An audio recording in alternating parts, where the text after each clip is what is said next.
So yun nga mga tol, kung naghahanap nga kayo ng mura pero masarap na merienda, ay itry nyo na tong recipe na to. Sa recipe na to ay kailangan lang natin ng 4 na ingredients. Kumuha lang ako ng 2 egg yolk, 1 cup of sugar at 1.5 cup cornstarch. At hinaluan ko lang yan ng 1 basong gatas. Bali paghahalu-haluin lang natin lahat ng ingredients.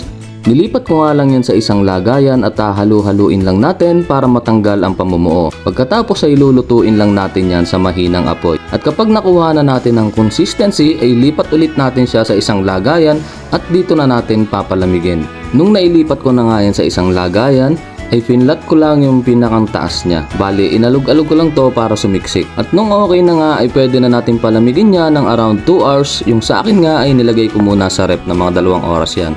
Nung okay na nga ay pwede na natin niyang hiwain. Bali, hiniwa ko lang siya ng ganyan. At nung nahiwa-hiwa ko na nga ay pinaghiwa-hiwalay ko lang. Pagkatapos noon ay nilagyan ko lang ng egg yolk sa pinakang taas niya. At kapag napahira na natin ng egg yolk ay pwede na nating ilagay yan sa ating air fryer.